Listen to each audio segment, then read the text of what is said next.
दोस्तों, बांग्लादेश के अंदर जो शेख हसीना वाजिद की पार्टी है, अवामी लीग, उसकी और बीएनपी जो बांग्लादेश नेशनल पार्टी है, उनके आपस में बहुत सख्त एक जंग चल रही है और वो जंग है भारत के ऊपर।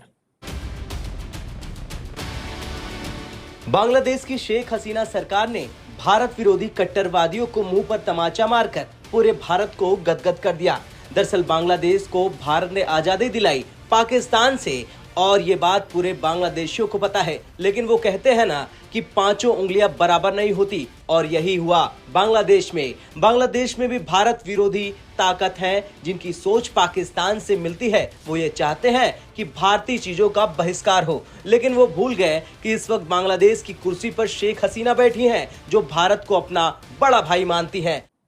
लफ्जी जंग कह लें, जिसे हम पाकिस्तान में कहते हैं लफ्जी गोलाबारी। हमारा मीडिया ये लफ्ज़ बोलता रहता है, लफ्जी गोलाबारी।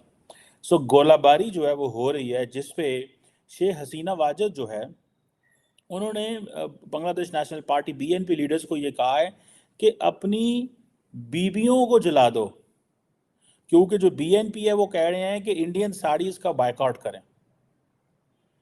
सो और इस पे ऊपर जो आप देखें, इंडिया जो है it is everywhere in the region. यानी कि एक वक्त होता था America factor used to be discuss in politics, जैसे पाकिस्तान में अमेरिका डिस्कस होता है, pro America anti America. Bangladesh के अंदर it's anti India pro India.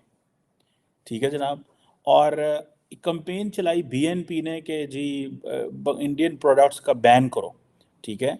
Sheikh Hasina Wajid जो हैं, उन्होंने कहा है कि आप अपनी कमिटमेंट ज़रूर पूरी करें इंडियन प्रोडक्ट्स की, लेकिन अपनी जो इंडियन वो जो साड़ीज़ हैं जो उनकी बीवियां पहनती हैं, उनके समेत जला दें सारा कुछ। This is what being reported. जो चीज़ें रिपोर्ट हुई हैं, ये बड़ी ख़तरनाक चीज़ है और बड़ी ऑफेंसिव चीज़ है। लेकिन मुझे ऐसा लगता है कि ये जो 7 जनवरी के इलेक्शन हुए थे, उसके बाद ये एक इंडिया आउट कैंपेन चली हुई है। लेकिन अगर आपको याद हो तो मैं बहुत देर पहले आपको कहता रहा कि बांग्लादेश को भारत ने बहुत सारी पावरफुल ताकतों से बचाया है। मैं आज ही बयान पढ़ रहा था, अवामी लीग के जनरल सेक्रेटरी हैं जो उबैदुल्ला कदीर साहब जो हैं, उन्होंने ये कहा कि इंडिया की सपोर्ट की वजह से बहुत सारे जो ताकतवर मुल्क हैं, उन्होंने बांग्लादेश के इंटरनल मामलात में इंटरफेयर नहीं किया, मैडलिंग नहीं की। और आपको पता है, मैं G20 में जब हुआ, मैंने तब भी आपको कहा था कि जो शेख हसीना वाजिद और जो बाइडन के दरमियान नरेंद्र मोदी ने बर्फ को पिघलाया था, because Sheikh Hasina Wajed is in a good interest of India. And prime minister Modi नहीं चाहते थे कि अमेरिका इतनी टफ लाइन ले कि चाइना को स्पेस मिले। That was so simple. इसमें इससे clear like a broad daylight, बिल्कुल एक क्लैरिटी होनी चाहिए थी। अब ये जो बहुत सारे वो जिसे कहते हैं ना अपोजिशन, बीएनपी ने प्ले कार्ड्स उठाए हुए हैं और बायकॉट इंडियन प्रोडक्ट कर रहे हैं, इनको इस चीज़ का अंदाज़ा नहीं है कि India is playing very crucial role. और जिसे वो कहते हैं ना, अब जो ज़ियाउर रहमान है, ठीक है जी, बीएनपी के, वो उसको कहती है कि जब ये सेक्टर कमांडर था लिबरेशन वॉर के दौरान, और ये पाकिस्तानी जो फोर्सेस थी, उन्होंने जब अटैक किया बंगालीज के ऊपर, ये उनमें एक्चुअली इन्वॉल्व था। सो ये वो कहती है ज़ियाउर रहमान इज़ बेसिकली उस आर्मी का जो चट्टाग्राम के में थी, उसका इंचार्ज था। सो ये आप इमेजिन करें, इंडिया के अंदर पाकिस्तान और बांग्लादेश के अंदर पाकिस्तान फैक्टर भी नहीं मिटा। सो शेख हसीना वाजिद की जो पॉलिटिक्स है, that is anti Pakistan, pro India, pro Bangladesh, but she has created this divide within. So वो कहती है ज़ियाउर रहमान भी इन्वॉल्व था, जमात इस्लामी भी इन्वॉल्व थी, हमें सिर्फ और सिर्फ इंडिया ने जो है वो बचाया है और हम इंडिया के साथ खड़े हुए हैं।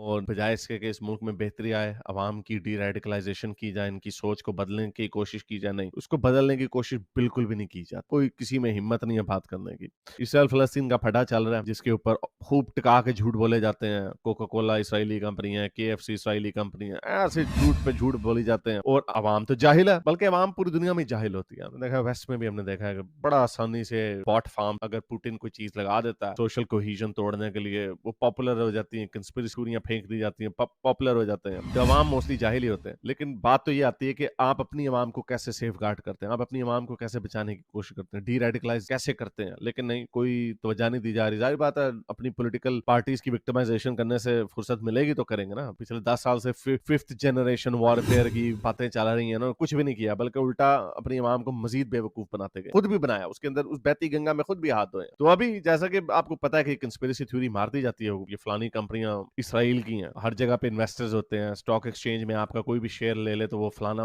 وہ اس کا اونر نہیں بن جاتا. تو KFC کے بارے میں بھی یہی کہا جاتا. تو KFC کو میرپور کشمیر میں کچھ عاشقانے رسولوں نے یا کچھ بلکہ عاشقانے فلسطینیوں نے اس کے اوپر دھاوا بول دیا اور اس کو چلا کے وہاں پہ خوب پھڈے بازی کی, خوب وہاں پہ دنگے کی.